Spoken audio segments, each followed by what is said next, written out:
Hey everybody, welcome back. Sipping my morning coffee on a Sunday. If you see people coming in and out and noise, kids, right? Family man cooking, right? So one of the things we're gonna look at today is cooking scrambled eggs, but a French style scrambled eggs. So these are gonna be fatty, full of tons of flavor. If you actually do these and you prefer like a runnier egg, you'll never go back to cooking a different scrambled egg. For someone who prefers like a much more cooked, not runny, not smooth egg, this might not be completely up your alley, but I'll kind of show you some of the techniques if you're just someone who wants scrambled eggs that are a little bit more, I guess you could say, tough, right? I cook my steaks and I eat my burgers and stuff rare. I'm just one of those people. So I prefer, as you go up and much you cook something, you're losing nutrition. Okay, and that's called glycation end product. So if you take a steak and you cook it to well done, you are losing out on a lot of nutrition that steak has, and you're losing out on a ton of flavor. So the flavor and nutrition, right, should go hand in hand. Now, there's things that are, mechanically made or mechanically separated, or chips and things like that, or they're just full of chemicals that make them taste good. We're talking about real food, things that are not messed with. They're close to as natural as possible. If it's got a barcode, it's processed. But if you're buying things like sour cream or creme fraiche, which we're going to use in this, or butter, of course it has a barcode. So the rule's not always correct, but it's something to think about. So yeah, we'll get started. And apologize for the kitchen and everything. Like I said, family man, it might be dirty, kids running in and out. It's early in the process too. So as we kind of see if this channel grows and stuff like that, we can invest in cooler stuff. So I'll see you on the other side and I'll get the video set up for the cutting board. All right, y'all. So you can't see my face, which is probably a blessing for a lot of y'all, but what we're gonna focus on is making a French style scrambled egg, just to kind of show you some of the things that you want to use. Butter is incredibly important for this. Creme fraiche, incredibly important. This is a Trader Joe version. If you're kind of look at some of the things that it has in it. There we go. I got to figure out where. So it's about center of the cutting board, so you can actually see what I'm talking about. Try for it to be super clean. Ascorbic acids and citric acid is not always the best, but it can be really hard to find a good creme fraiche. So if you find one, get that. Same with a heavy whipping cream. I do use heavy whipping cream in mine as well. This is a very clean one I found again at Trader Joe's. This is actually one of the harder things to find, it seems like. And a lot of the heavy whipping cream, I mean, you could be talking $7-8 for something like this, which is a little crazy. So I look for 4 or 5. A good butter. This is Cabot Creamery butter, sweet cream butter. I like these as well. Green onions or scallions. Green onions and scallions are actually the exact same thing. They just have different names. Where you cut in this green onion is what you're making. So if you are adding green onion flavor to a dish that you want to body out in a sauce or a dish, this is where you want to cut. You want to put this in. This is more for the garnish. You're still going to get flavor here, but it's not going to be as robust if you're simmering in a stock or something like that, like a beef stock or a chicken stock or something like that. My recommendations: don't ever throw anything away. If you have stocks and things like that you're not using, you can always put that, with chicken bones or beef or neck bones from a cow, and you can actually make a home beef stock or cream stock. Of course, eggs. Eggs are kind of the thing where you focus on, what you can afford. It's kind of crazy in the state of Georgia. Eggs really expensive, before 2005 or early of 2005, and all they had to do was stop killing the chickens, and for some reason eggs got cheaper. Who would have thought? But 30 eggs in the state of Georgia, it's $5, $6. If you want to go higher quality, like 100% pasture raised, grass fed, look for that certified humane sticker. There's arguments on how true that stuff is, but my recommendation would be, if you live close to a farm or a farmer's market, buy from your local farmers. They're going to be some of the most honest people, hardworking people, and you're going to get closest to the quality that you're looking for. Salt and pepper, of course. Salt, more importantly. If you're not into pepper, it's no big deal. Like I said, you can, recipes and things like that are made for you to kind of change them how you want. recipes that came out from chefs and that are popular today were people trying stuff out, right? You have carbonaras that have, three ingredients, 4 ingredients. You have carbonaras that have 15, 20, which I think is against the soul of that type of cooking. But, you have to experiment and you got to find that thing. Like for the instance, the bloomin' onion, you some funny stories about how they came up with that, the amount of ingredients in that, and look at that. You can actually make that at home too if you wanted to, but we're not doing that today. But yeah, so let's kind of start. Again, I don't measure things out. I kind of do it by eye and taste. So what we'd want to do first is, of course, crack our eggs. I always seem to be the type of person that gets shells in my eggs once in a while. But just a good rule of thumb, don't ever crack on the side of a bowl, crack down. It actually helps with how the eggs crack. I've seen people crack on the side and they're just boom, boom, boom. They never get shells. It just doesn't work for me. So do what works best for you. So making sure we can still see. Cool. All right, so we're gonna crack our eggs. Watch the first one be the one I get the shell in. Try to get everything out of the egg too. We're doing things called not wasting. If you're buying fresh ingredients and you're not wasting your ingredients, it's actually a lot cheaper to cook fresh than it is to cook processed and frozen. So a lot of restaurants that don't make it, that have like really tight margins, like restaurants, it's very hard to be successful in a restaurant because of food costs and everything else. But the more frozen and processed you get, the higher cost will actually be. And it's the same with your house, because if you're buying fresh, organic, real food, you're going to get full. If you're buying things that are frozen, like chicken nuggets that are full of different chemicals and breadings, those are actually engineered to make you hungry sooner. That's why they give you tortilla chips at a Spanish restaurant, if you didn't know that. They want you to get salt, makes you thirsty. Thirsty makes you drink. Alcohol makes you more hungry. Everything leads to margaritas and tequila, right? Which isn't a bad thing, but. So what I'll do here, heavy whipping cream. I usually add, I don't know, about 1/4 cup. You kind of have to see what you want in it. What I'll just do is kind of do it by eye. And I'm using 7 eggs. You can kind of change it. So as you go up, increase the cream. And a lot of times it's just kind of cooking it, right? And determining what kind of tastes best. I always go to whisk in here. You can actually do it in the pan. And there's actually, different theories that when you whisk it outside of the pan early, you actually break down some of the different proteins and fats, which don't make it taste as well.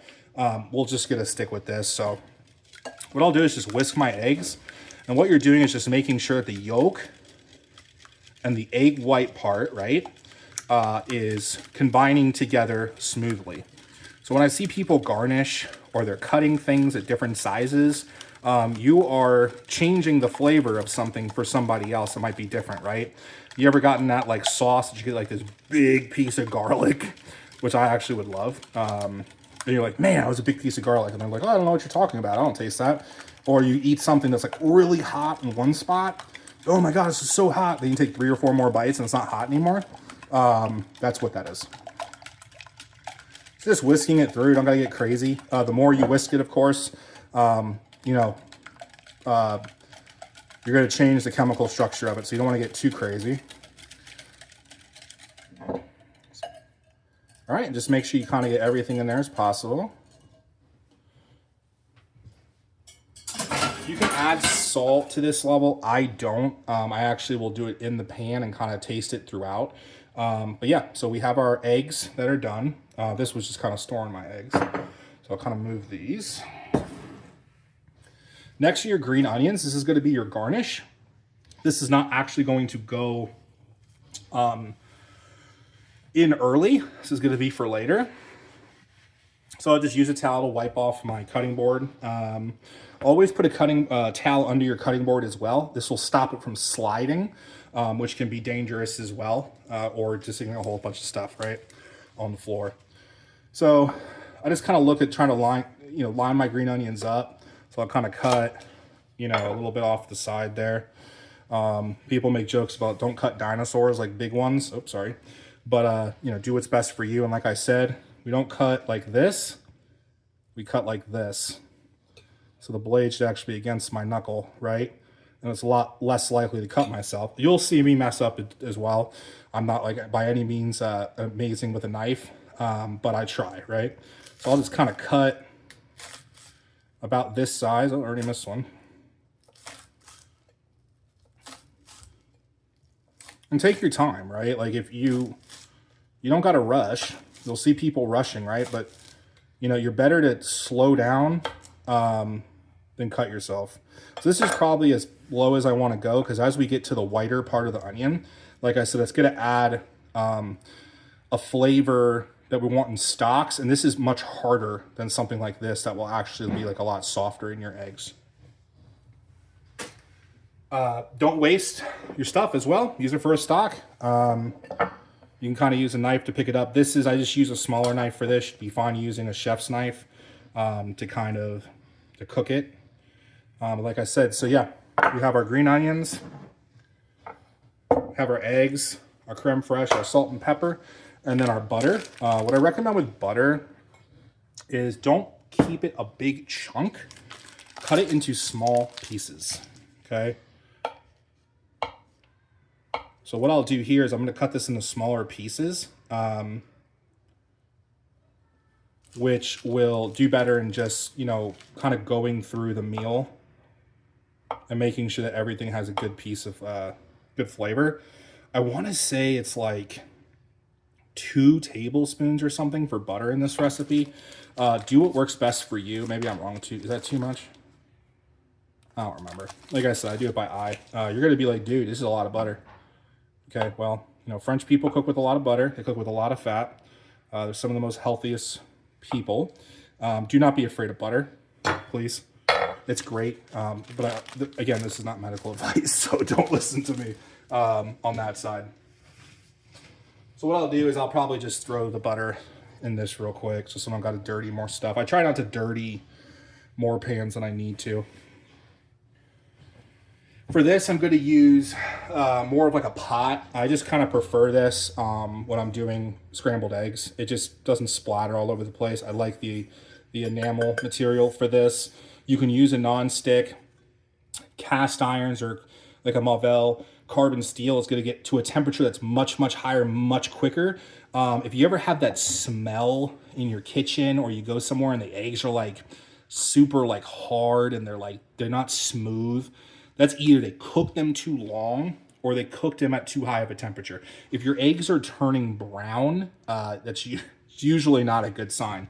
And, you know, shout out to all the people at Waffle House and stuff, because I will tell you, people think the simplest thing to cook. Eggs are actually one of the hardest things to cook, because there's many different ways that you can cook eggs, and there's many different finishings.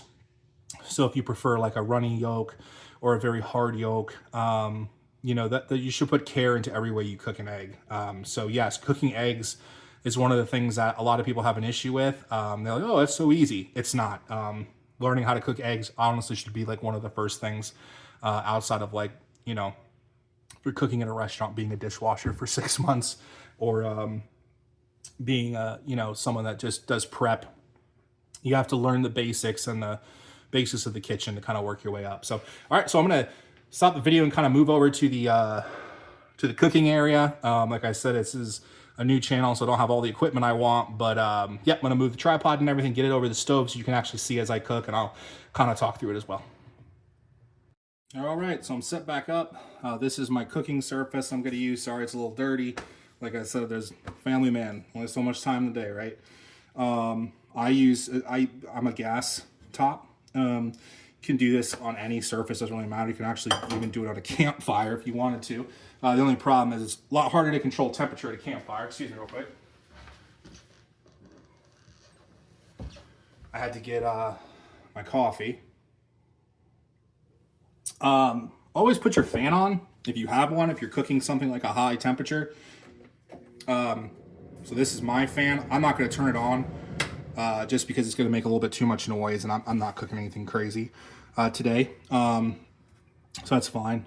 Yeah, so I'm gonna spark heat it up. So this is going to be on super high. This is way too much.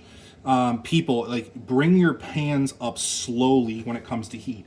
If you go full bore and you go like this, you're bringing your pan or your dish or your pot up to a very high temperature when it was at a normal temperature. Same thing with when you're cleaning your pans.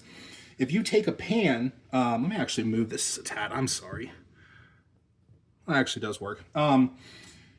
If you take a pan that's really hot and then you throw it in your dishwasher, you throw it in your sink to clean, that will actually warp the pan. Now, there are some restaurant pans that will do better with that, and you can actually bend them back into place with vice grips and stuff. But you are ruining your pan when you do that. Also, pans should never go in a dishwasher, ever. Knives, pans, that should be hand washed. If you're using cast iron, I'm very against soap because you're removing that seasoning from it. So try to use just a little bit of soap. Don't ever use anything abrasive. If you're using stainless steel, I've seen people use like Brillo pads and stuff. Honestly, I think that's a little bit too much. Maybe once in a while. But okay, so this is, that's high. I'm going to take it all the way down to low because we're also cooking scrambled eggs. Scrambled eggs should be low and slow. When you go to, restaurants, you'll see them use like a flat top like this to cook your eggs, and they'll just be bow, like sizzle. That's fine, right? They got to cook your eggs quick. They're a restaurant. But the quicker you cook something, in my opinion, you're not going to get as much taste. Maybe with steaks, it's a little bit different. But yeah, I'm going to put this on the pan or on the stovetop. Going to let it kind of come to a temperature. I'm going to put some butter in it as well, just to kind of get the pan with some sort of oil. I would recommend butter with this. I wouldn't recommend olive oil or any tallow, because you got to remember beef fat, olive oils, they add flavor to the meal, and it will actually go into your eggs. So you have to be very intentional with what you use.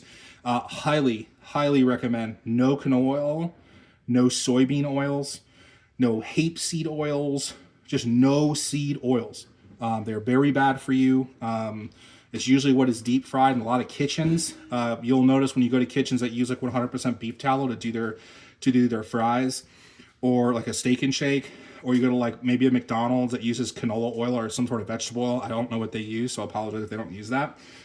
You're gonna feel a lot worse after eating those. No joke.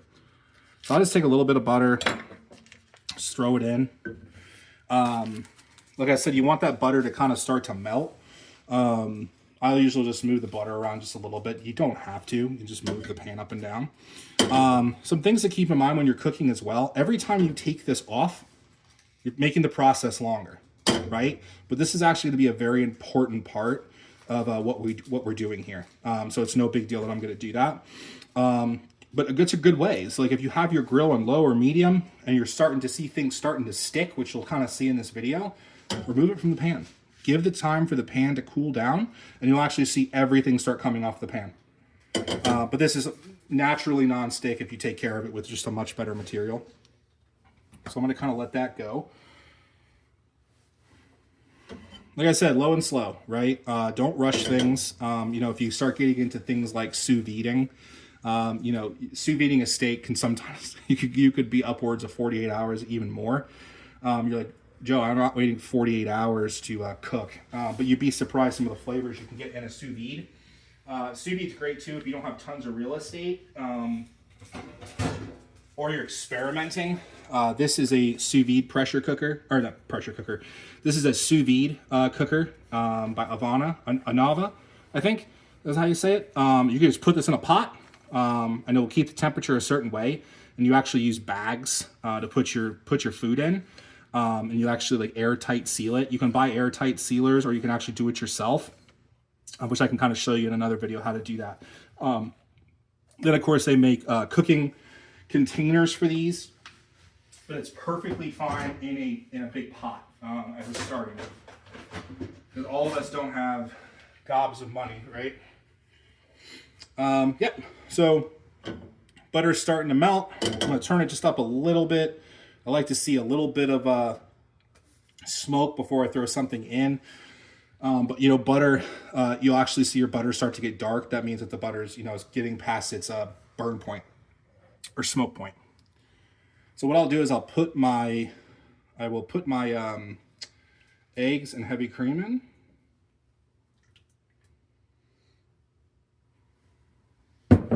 And I'm just going to raise the temperature a little bit.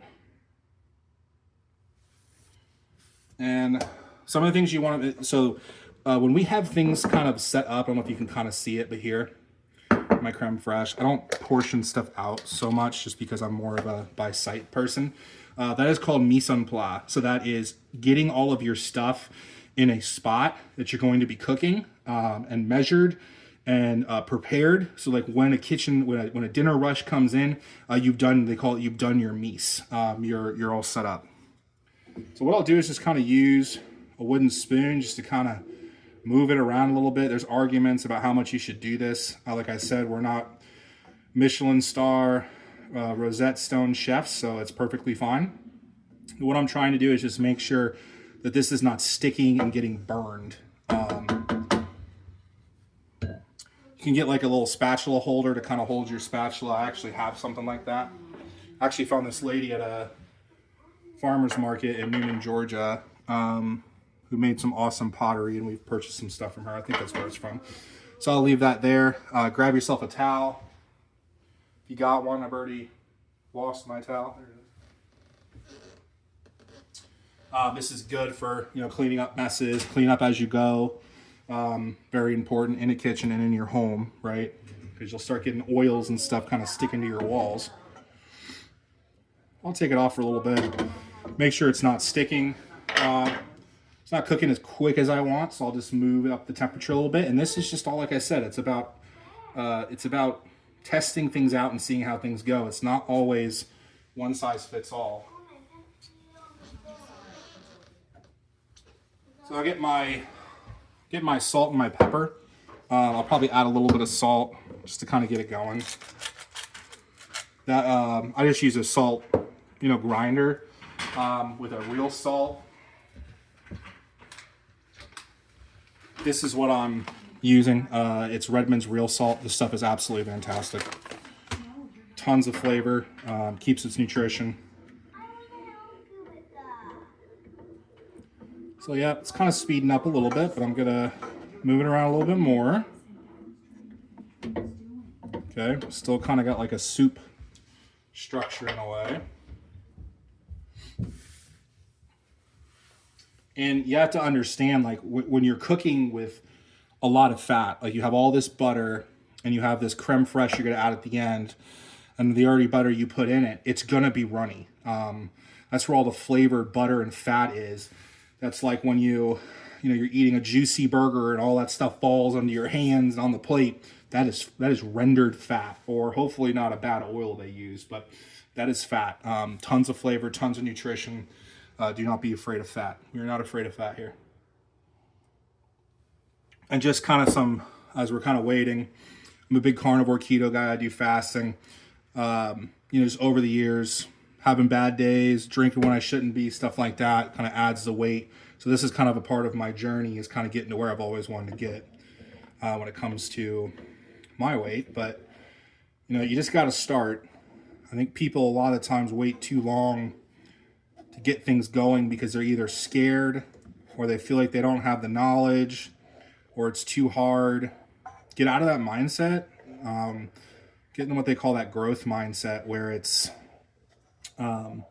positive, consistent improvement. I don't know if you've heard James Clear. I think that's his name. He talks about the 1% every day, which is actually from old Roman Marcus Aurelius and Socrates and stuff like that. It's just principles, right? But you just make progress every day. You take things a day at a time, and things will build out. You got to start, right? Yeah. So still kind of waiting. I'm going to increase the temperature just up, so we're starting to see some smoke a little bit. Maybe you didn't see that, I did. So as you can see, we're starting to lump up a little bit. And I'm just kind of rubbing my wood spoon on the bottom just to make sure nothing's sticking. There's a good amount of fat in here. We're not going to have to worry about that, but this is something you have to baby. This is not something you need to go run and do your dishwasher and go fold clothes and stuff. We can't do that.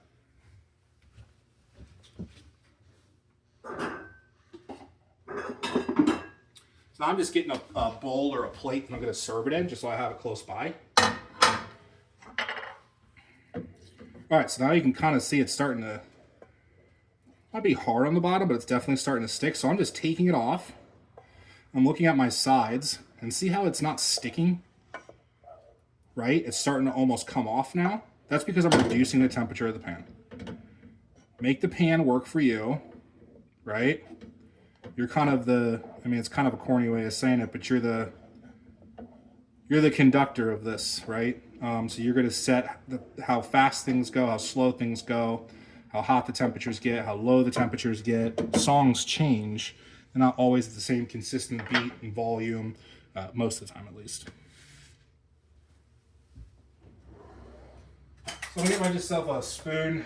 I think creme fraiche asked for 2 tablespoons, which I actually like more creme fraiche. I mean, you start putting this in your eggs, you'll never go back, in my opinion. Okay, so we're starting to get a little bit more progress. So kind of looking at it, I might have a little bit too much butter.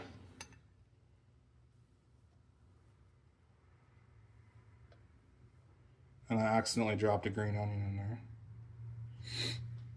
But I guess there's no such thing as too much butter in my opinion. But yeah, reduce the butter if it's just a little bit too much for you.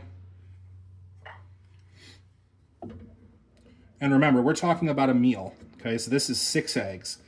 If you're aiming for feeding a family, I usually say 2 to 4 eggs a person. I know that might sound like a lot, but when you're talking about making hearty meals that will go a distance and that are less expensive, and the other thing too, so good for you, this is the point, right? So a 6-pack of eggs, let's call it 30 eggs, cost me $5 at Publix. Creme fraiche cost me $4. Heavy cream cost me $4 to $6. What is that? $15.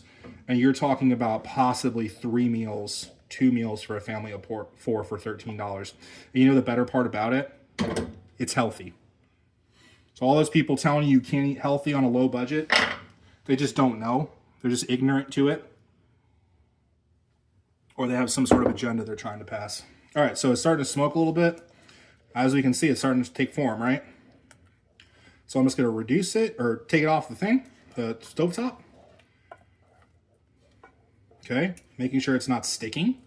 The other thing you're going to notice is this is still cooking. Okay, so it's better to take something off a little early than too late. And kind of get this to your liking. So like I said, if you're doing French style eggs, they're going to be runny. There's not a ton you can do in that regard. But you can make them less runny or more runny to your liking. Just turn the temperature up if you want to kind of break those fats down and make it a little bit more less runny.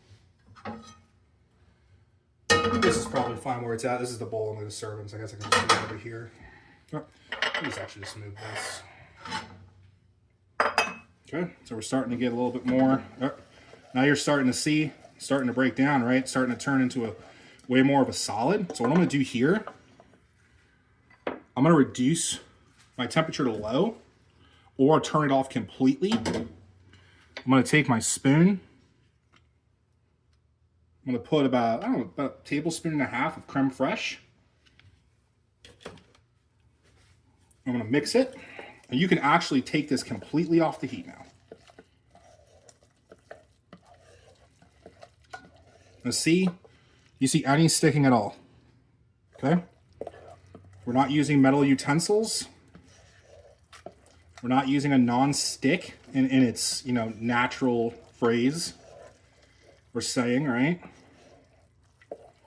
We're doing what we call science. Okay, so that looks perfect to me. Let's say I want just to be a little bit less runny. I'll just turn the temperature up. For just a couple of seconds, 10 seconds maybe. Turn it back down. Spin it up one more time. You can do this before or after, but taste it.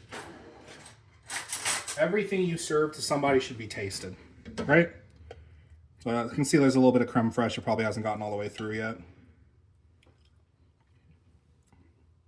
Need a little bit more salt. Probably a little bit of pepper.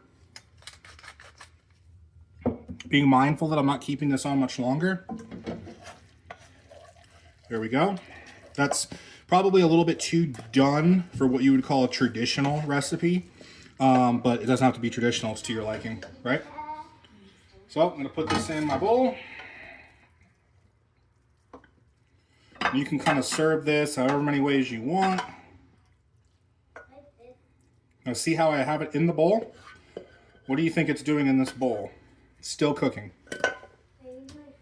It is still cooking. That's why they call resting for steaks or resting for chicken. There's a reason they do that. It's because it's still cooking. I'll take my green onions. Just put them on. You can use less or more. Completely up to you. Kind of mix them through. And this is kind of helping because like the bottom is going to be the hottest, or wherever the eggs were on the pan are going to be the hottest part. You might say this is a little bit too much green onion, which is, you know, it's perfectly fine if you think so. Tad bit more salt. Don't be afraid of salt, people. Unless you have a medical condition, then talk to your doctor. A little bit of pepper. Here you go. This is a French style eggs. Probably not going to show me eating it. It's kind of weird. But let's try it out. Absolutely delicious. You're talking a meal that probably cost you $13. You can feed a family of 4 over 3 days. Most nutritious thing you can eat on this planet are eggs. Awesome. All right, there. So there you have it.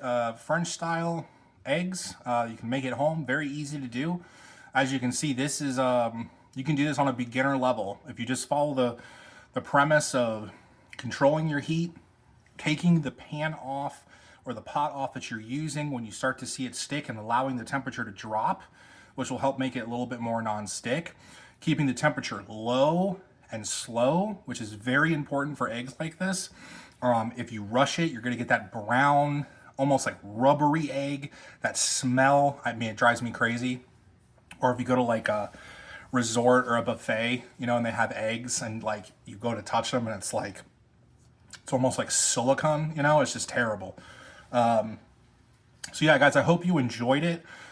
If you have any things that you want to add, some of the things you can add is I love onions. You can do like a sauteed onion where you render it down with butter, and I'll give you a little bit more of an onion flavor if you want to add that. And then if you want to get even crazier, you can go caramelize, but then you're talking hours, 2 hours to caramelize an onion. I probably wouldn't do that. Peppers are usually really popular, green and red peppers. Check to see, like, you know, if you're allergic or have sensitivity to nightshades, which are what peppers are. What else? You can do ham, bacon, pancetta. Just keep in mind, if you're doing things like pancetta or bacon, you're adding a lot of fat. So you want to maybe tone down the butter some, tone down the creme fraiche, because that's going to be a fatty cream. I use bacon fat in a lot of the things I cook too. So like if you're cooking bacon, I always recommend doing it on a stovetop, and pour the bacon grease as it kind of cools down a little bit into a coffee mug, throw it in your fridge. You got yourself a great thing to cook with, which could add tons of flavor. I haven't heard of many people that complain about the smell of bacon in their house, of course, unless it's a religious reason on why you don't eat it or if you're allergic. But you know, bacon's just super popular in the US and super popular in the South. So guys, I hope you enjoyed it. In the comments section, if you have any comments or feedback on it, what you like to add, what you would do differently, it's all about cooking. Like and subscribe the video. Hopefully, like I said, this is really aimed at helping you find affordable meals that are nutritional, right? They're going to keep those stomachs full, especially the kids. You know, kids as they're growing, just eat, eat, eat. They eat you out of the household is what they call it, right? And most of the time, it's just because you're just feeding them junk. You're feeding them snacks. You're feeding them things that don't give them any nutritional value. So why would they not be hungry in 30 minutes? You fill them up with a good amount of fat, you know, a hearty meal. You could be talking, you know, them not bothering you in 15 minutes, bother you in 2 or 3 hours. So, and like I said, this stores in the refrigerator very, very well. Things that have fat are going to do better in the fridge after a couple days, just because it kind of helps keep the flavor and stuff like that. Things that are very low in fat usually won't do amazing in the fridge. Like, you know, like you have a piece of chicken the next day, it's like almost like rubbery and tough. It's because chicken has like no fat. If you do something like a chicken Alfredo, where you're using like heavy cream and like a very high quality Parmesan, like Parmesan Reggiano, and you're cooking with those fats, that chicken's going to stay nice and moist and flavorful even when it goes in the fridge. So yeah, hope you guys liked the video, and I'll see you on the next side. Thank you.